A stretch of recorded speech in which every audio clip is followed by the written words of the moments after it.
Բարի օր հարգելի հետևորդներ, եթերում ABC լուրերն են, ես Գառնի Մութաֆյանն եմ, կարևորը նախ համառոտ։ Ուրսուլա ֆոն դեր Լայենը Հայաստանում է, ինչ օրակարգով է Եվրոպական հանձնաժողովի նախագահը եկել Հարավային Կովկաս։ Արտահերթ նիստ խորհրդարանի լուծարումից մեկ ամիս առաջ իշխող ուժը ուզում է փոխել խաղի կանոնները։ Սահմանադրական դատարանի դատավորների աշխատավարձը բարձրացել է ընտրությունից առաջ, պետբյուջեից որքան գումար է հատկացվել։ Վարչական դատարանը բավարարել է հայ առաքելական եկեղեցու հայցը, ինչի մասին է այն։ Դոհայում ավարտվել են առանձին հանդիպումները ԱՄՆ-ի և Իրանի բանակցողների հետ, ինչ մանրամասներ են հայտնի։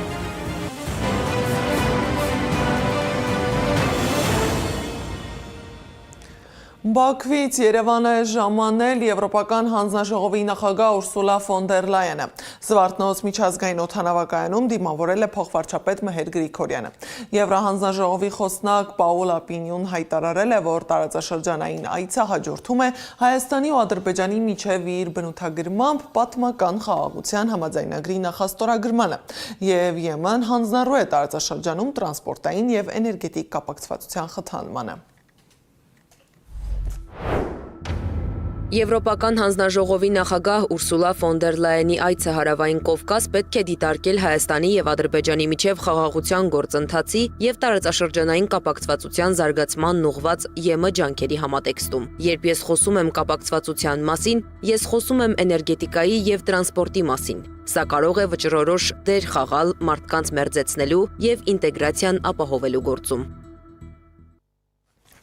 Բաքվում էլ ֆոն դեր Լայենը հայտարարել է, թե Ադրբեջանն ապացուցել է, որ Եմեն հուսալի գործընկերն է։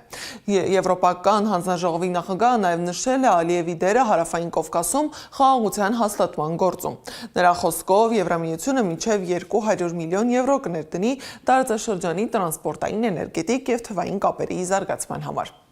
Իլհամ Ալիևն էլ հայտարարել է, որ Ադրբեջանի և Հայաստանի միջև հարաբերությունների կարգավորման գործընթացը հաջողությամբ շարունակվում է։ Նրա խոսքով Ադրբեջանը Եվրամիության հիմնական առևտրային գործընկերն է Հարավային Կովկասում, որի հետ առևտրի ծավալը գերազանցում է 70%-ը։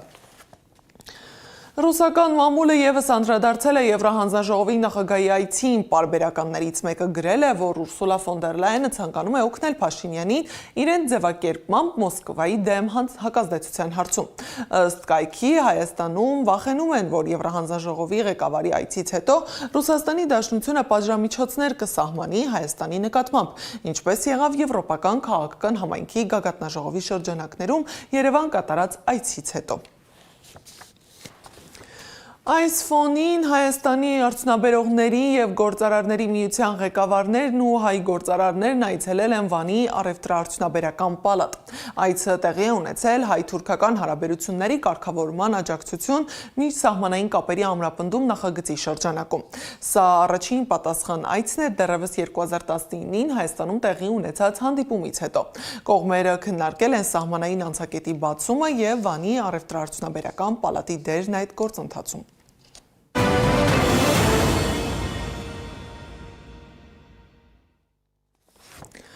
Սահմանադրական դատարանն ավարտել է ընտրության արդյունքը անվավեր ճանաչելու գործի քննությունը։ Բարձր դատարանը գնացել է խորհրդակցական սենյակ։ Որոշումը կհրապարակվի մինչև հուլիսի 4-ը։ Սակայն վերջին նիստը բավական թեժ է անցել։ Կենտրոնական ընտրական հանձնաժողովի նախագահ Վահագն Հովհակիմյանը հայտարարել է, որ հանձնաժողովն անկախության դեֆիցիտ չունի։ Այն անկախ է առավել քան երբևէ։ Վահագն Հովհակիմյանի խոսքով կենտրոնական ընտրական հանձնաժողովն ապահովելու է, որ քաղաքացու կամքն ամրագրվի։ Այս վարույթը, որի ընթացքում առանց փաստերի, ուղղակի բոլորը տեսագրված է, մեր ըստ էության կյանքն է նույնիսկ օնլայն ռեժիմում 2005 տեղամասում ընտրություններ անցկացվել են, ամեն ինչ կա, կարելի է գալ, կանգնել սահմանադրական դատարանում եւ ասել մասսայական կեղծիքներ, լավ, 10 չէ, գոնե 5 փաստ, լավ, հասկանում եք, այսպես կարելի է ասել, բայց այդ ասելով որքան շատ ասեք, դա չի դառնում փաստ։ Բարձր դատարան Կենտրոնական ընտրական հանձնաժողովի Հայաստանի Հանրապետության ազգային ժողովի 2026 թվականի հունիսի 7-ի ընտրությունների արդյունքների վերաբերյալ 258 որոշումը իրավական եւ փաստական առումով հիմնված է եղել ընտրական գործընթացների համակողմանի գնահատման վրա։ Իսկ այս ընթացքում քննարկման թեմա է դարձել Սահմանադրական դատարանի դատավորների աշխատավարձը։ Պետական համակարգում աշխատավարձերի բարձրացումը սովորաբար սոցիալական կամ կառավարման որոշում է համարվում։ Սակայն երբ այն վերաբերում է Սահմանադրական դատարանին եւ համընկնում է ընտրական գործընթացների հետ, հարցերը դուրս են գալիս միայն ֆինանսական դաշտից։ Ինչ քննարկումների առիթ է դարձել այս որոշումը եւ ինչպես են այն գնահատում մասնագետները, Անյա Բաղյանի ռեպորտաժում։ Սահմանադրական դատարանի դատավորների աշխատավարձերն արդեն բարձրացվել են։ Ըստ մամուլի, Սահմանադրական դատարանի նախագահի, փոխնախագահի եւ 7 դատավորների հավելավճարի համար պետբյուջեից 46 միլիոն 775 հազար 40 դրամ է հատկացվել։ Կառավարությունը Արդարադատության նախարարության առաջարկած նախագիծը 2026-ի հունվարից է քննարկել։ Արդարադատության նախարարությունը աշխատավարձի աճը հիմնավորել է Սահմանադրական արդարադատություն իրականացնող մարմնի լիարժեք անկախության, դատավորների նկատմամբ արտաքին ազդեցությունների նվազեցման նպատակներով եւ Սահմանադրական դատարանի ինստիտուցիոնալ կայունության ապահովմամբ։ Բայց ինչու ընտրությունից առաջ բարձրացվեց դատավորների աշխատավարձը։ Այստեղ չկա քաղաքական պարզ հաշվարկ, հետընտրական հնարավոր զարգացումները հաշվի առնելով։ Սահմանադրական իրավունքի մասնագետ Վարդան Այվազյանի խոսքով իրավական տեսանկյունից խնդիր չկա, բայց քաղաքական առումով այն ակնհայտ է։ Քաղաքական առումով բնականաբար դա ընդունելի չէ, թույլատրելի չէ, հենց նրանց կողմից քննվող գործի ընթացքում բարձրացնելը։ Տեսեք, սա ավելի շատ բարոյականության խնդիր է, քան իրավական խնդիր։ Իրավական առումով որևէ արգելք չկա, բայց բարոյական առումով լիքը հարցեր կան։ Սահմանադրական դատարանի դատավորների, նախագահի եւ փոխնախագահի աշխատավարձերի բարձրացման քաղաքականությունը նման է թոշակն ընտրությունից ամիսներ առաջ բարձրացնելուն։ Իշխանությունը օրինական ընտրակաշառք է բաժանել, նշում են զրուցակիցներս։ Սահմանադրական դատարանի կարևորագույն որոշումից առաջ բարձրացնել աշխատավարձեր, փողոցային պայքարի ժամանակ ցույցերի խրումից հետո պարգևավճարներ տալ ոստիկանության վերահսկողներին, այս ամեն ինչի մեջ մի տրամաբանություն ակնհայտ է՝ քաղաքական շահի տրամաբանություն։ Հասարակությունը կառավարության որոշումների տողատակերը հասկանում է, նշում են զրուցակիցներս։ Օրենքը նման փոփոխություն չի արգելում, սակայն դրա ժամանակային համընկնումը լուրջ կասկածներ է հարուցել դատական իշխանության անկախության ընկալման շուրջ։ Թոշակների բարձրացման առումով իրավական արգելք չկար, եւ այս առումով իրավական արգելք չկար, բայց քաղաքական եւ բարոյական հարթության մեջ բնականաբար դա խոցելի վարքագծի դրսևորում է։ Սրբուհի Գալյանի խոսքով աշխատավարձերի բարձրացման նախագիծ կառավարությանն ավելի վաղ էին ներկայացրել։ Խոսքը 2025 թվականին հրապարակված նախագծի մասին։ Մինչ կառավարությունը պնդում է, որ փոփոխությունները միտված են բացառապես դատական իշխանության անկախության ամրապնդմանը, ընդդիմախոսները շարունակում են հարց բարձրացնել ոչ թե նախաձեռնության օրինականության, այլ դրա քաղաքական նպատակահարմարության եւ ընտրված ժամանակի վերաբերյալ։ Հենց այս հարցն էլ շարունակում է մնալ քննարկումների առանցքում։ Անիա Բաղյան, Տարոն Ղանդիլյան, Աշոտ Բարբարյան, ABC Media։ Վերադասավորումներ են Պաշտպանության նախարարությունում Վահագն Խաչատուրյանը ստորագրել է հրամանագրեր, որոնց համաձայն գեներալ-մայոր Գարեգին Պողոսյանը նշանակվել է հատուկ բանակային կորպուսի հրամանատար, ազատվելով 2-րդ բանակային կորպուսի հրամանատարի պաշտոնից։ Գեներալ-մայոր Սիմոն Նազարյանը նշանակվել է 2-րդ բանակային կորպուսի հրամանատար, ազատվելով 3-րդ բանակային կորպուսի հրամանատարի պաշտոնից։ Արծրուն Հովհաննիսյանն էլ նշանակվել է Պաշտպանության նախարարության Պաշտպանական ազգային հետազոտական համալսարանի պետ։ Խորհրդարանի լուծարումից մեկ ամիս առաջ կառավարությունը արտահերթ նիստ է հրավիրել։ Խորհրդարանում քննարկման է դրվում նախաձեռնությունների մի փաթեթ, որը մասնագետների եւ քաղաքական ուժերի գնահատմամբ դուրս է գալիս սովորական օրենսդրական փոփոխությունների շրջանակից։ Իշխանությունը խոսում է իրավական կարգավորումների կատարելագործման մասին, մինչդեռ ընդդիմությունը համոզված է, որ քննարկվող նախագծերը կարող են ազդել քաղաքական գործընթացների կանոնների վրա։ Ինչ հարցեր են հայտնվել արտահերթ նիստի օրակարգում, ռեպորտաժում։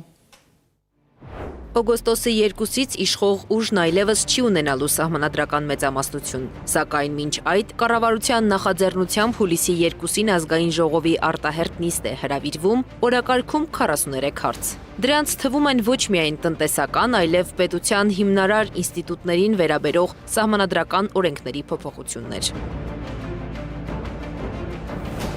Քննարկվելու են օրինակ ընտրական օրենսգրքի, հանրաքվեի մասին օրենքի, ազգային ժողովի կանոնակարգի 2 առանձին նախագծեր, որոնցից մեկը վերաբերում է նաև ինքնավար մարմինների անդամների ընտրությանը, մինչև պաշտոնի թափուր դառնալը։ ՔՊԱ-ական 4 պատգամավոր նախագիծ են ներկայացրել Հայաստանի Հանրապետության ընտրական օրենսգիրք սահմանադրական օրենքում լրացումներ կատարելու մասին։ Ըստ այդ նախագծի, հանրապետությունից մոտ 160 օր բացակայելու դեպքում Հայաստանի քաղաքացին զրկվում է ընտրելու իրավունքից։ Մանրամասնում է Հայաստան խմբակցության պատգամավոր Արթուր Խաչատրյանը։ Դա հայտարարություն է, դա մարդու հիմնարար ազատությունների սահմանափակում։ Ինչ հիմքով, ինչու։ Պատկերացրեք, ես 5 տարի ապրում եմ Հայաստանում, աշխատում եմ, համալսարանում դարս եմ տալիս, հանկարծ ընտրություններից առաջ 160 օրով գնում եմ ինչ-որ մի համալսարան, ենթադրենք Օքսֆորդի համալսարան, հետազոտություն անելու։ Եվ ընտրություններից մի շաբաթ առաջ գալիս եմ Հայաստան։ Ինչ տրամաբանությամբ են իրանք զրկում ինձ քվեարկելու իրավունքից։ Սա հարված է ժողովրդավարությանը, նշում է ուժեղ Հայաստան կուսակցությունների դաշինքի պատգամավորի թեկնածու Գոհար Մելոյանը։ Նրա խոսքով նախագծի օրակարգ բերելու առաջնահերթությունն իշխող ուժը զգացել է ընտրությունից հետո միայն։ Հայաստանից դուրս արտագնա աշխատանքի մեկնողների թիվը մեծ է։ Բացի այդ, Հայաստանը մեծ սփյուռք ունի։ Այդքան մարդու ընտրելու իրավունքից զրկելը ճիշտ չէ, կարծում է Մելոյանը։ Փորձում են սահմանափակումներ դնել Հայաստանի Հանրապետության այն քաղաքացիների համար, ովքեր օրինակ վերջին 6 ամսից ավելի երկար ժամանակահատված Հայաստանի Հանրապետությունում չեն բնակվել։ Մեր բնույթի, պետության եւ ազգի համար դա ծայրաստիճան ուղիղ միջամտություն է քաղաքացու կամքին, որովհետեւ մենք մեծ սփյուռք ունենք, մենք գիտենք, որ շատ քաղաքացիներ ունենք, որ պարբերաբար արտագնա աշխատանք են մեկնում, կրթության հիմքով են բացակամ, չնայած որ իրենք լրամշակեցին այդ նախագիծը, այնուամենայնիվ բացահայտ է, որ փորձում են նեղացնել ընտրողների շրջանակը, որովհետև իրենք առնվազն իրական պատկերը տեսել են, քաղաքացիների կամ արտահայտությանն էլ ականատես եղան։ Տարընթերցման հնարավորություն են տալիս ՔՊ-ի առաջարկած ազգային ժողովի կանոնակարգի 2 առանձին նախագծեր, որոնցից մեկը վերաբերում է նաև ինքնավար մարմինների անդամների ընտրությանը մինչև պաշտոնի թափուր դառնալը։ Իշխանության նախաձեռնությունը ընդդիմությունը քաղաքական համատեքստում է դիտարկում, պնդելով, որ սահմանադրական օրենքների փոփոխությունները նման ժամանակահատվածում պատահական չեն։ Մինչդեռ իշխանության ներկայացրած հիմնավորումներում խոսվում է պետական մարմինների աշխատանքի անընդհատության եւ իրավական կարգավորումների կատարելագործման մասին։ Ես կարծում եմ, որ դա է նպատակը, որ իրենք ափալ-թափալ 8-րդ գումարման ազգային ժողովի վերջի օրերին փորձում են ապահովել իրենց համար ցանկալի արդյունքը, քանի որ 9-րդ գումարման ազգային ժողովում իրենց դիրքերը շատ ավելի թույլ են լինելու, քան թե 8-րդ գումարման խորհրդարանում։ Հուլիսի 2-ի արտահերթ նիստի օրակարգում ներառված է նաև պատգամավորների երթման տեքստը փոխելու հարցը։ Նոր տեքստում պատգամավորները չեն երթվելու համազգային նպատակները իրականացնելու համար։ Սա ինձ հիշեցնում է թուրքական քաղաքականությունը դեռևս 91 թվականից, դեռևս մինչև Հայաստանի անկախությունը 90-ականների կեսվերջերից, որ ասում էին հայաստանցի հայերը լավ են, իրանք պատրաստ են մեր հետ աշխատել, համագործակցել, իսկ սփյուռքի հայերը վատն են։ Մոռացեք, հիմնականում դաշնակցականն էին։ Եվ այս հայաստանցի հայեր, սփյուռքի հայեր տարանջատում այս թուրքական քաղաքականությունը այսօր իրականացնում է Նիկոլ Փաշինյանը։ Թե ընտրական օրենսգրքում առաջարկվող փոփոխություններում, թե պատգամավորների երթման տեքստի փոփոխությունում եւ մի շարք այլ նախագծերում կարմիր թելի պես ձգվում է Փաշինյանի միայն Հայաստանում ապրողների վարչապետը լինելու թեզը, նշում է պատգամավորը։ 43 հարցից բաղկացած օրակարգում հենց սահմանադրական օրենքների փոփոխություններն են արդեն դարձել քաղաքական քննարկումների հիմնական թեման։ Իսկ վերջնական որոշումը, թե այդ նախաձեռնություններից որոնք կդառնան օրենք, կընդունվի հուլիսի 2-ին ազգային ժողովի արտահերթ նիստում։ Անի Աբաղյան, Տարոն Ղանդիլյան, Նոնա Գևորգյան, ABC Media։ Ռուսաստանի Դաշնության արտգործնախարարության պաշտոնական ներկայացուցիչ Մարիա Զախարովան անդրադարձել է ընտրական օրենսգրքում առաջարկվող փոփոխություններին։ Նրա խոսքով հայկական սփյուռքը փաստացի տարանջատված է մնալու իր երկրի եւ իր ժողովրդի հասարակական ու քաղաքական կյանքից։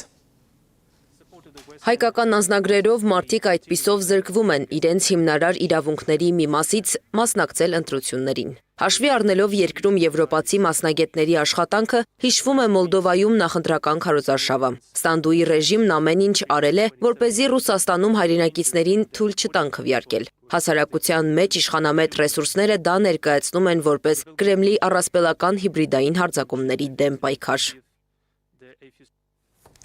Վարչական դատարանը բավարարել է հայ առաքելական եկեղեցու հայցը Հովանավանքի գործի վերաբերյալ։ Գործը վերաբերում էր Արագածոտնի մարզի Սուրբ Հովանավանքին, որտեղ կարգալույց հռչակված Ստեփան Ասատրյանը եկեղեցու Սուրբ Խորան ավանդատուն եւ ատյան է մտնում ու ծիսական գործողություններ իրականացնում։ Եկեղեցին նախապես դիմել էր ոստիկանությանը, պահանջելով կանխել ներխուժումը եւ իրականացնել վտարման գործողություններ։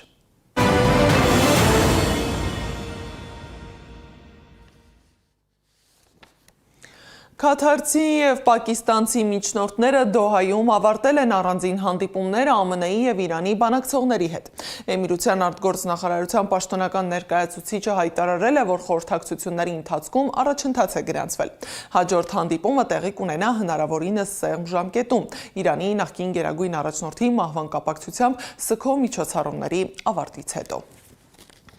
ԱՄՆ փոխնախագահ Վենսն էլ հայտարարել է, որ Իրանի իշխանությունը սկսում է ճանաչել վերջին 47 տարիների սխալները։ Նրա խոսքով Իրանում կան մարդիկ, որոնք դեռևս կապված են հին կարգին։ ԱՄՆ-ն լուրջ ազդակ է տեսնում նրանց շրջանում, ովքեր փորձում են սկսել զրոյից։ Իսրայելի ավիահարվածների ընթացքում ամբողջությամբ ավերվել է Լիբանանի հարավում գտնվող քաղաքներից մեկի 24 բազմահարկ շենքը, ևս 5 մասնակի վնասվել են։ Դյուրոսի փոխքաղաքապետը հայտարարել է, որ փլատակները մաքրելուց հետո պարզվել է, որ այնտեղ զոհվել է 60 քաղաքացի։ Եվ վերջում ռուս զույգը նշանադրվել է աշխարհի խոշորագույն երկնաքերերից մեկի Նյու Յորքի Empire State Building-ի գագաթին։ Քանի որ զույգն ապօրինի էր բարձրացել 102 հարկանի սրածայր աշտարակի գագաթը, ամուսնության առաջարկից հետո նրանց բերման է ենթարկել ոստիկանությունը։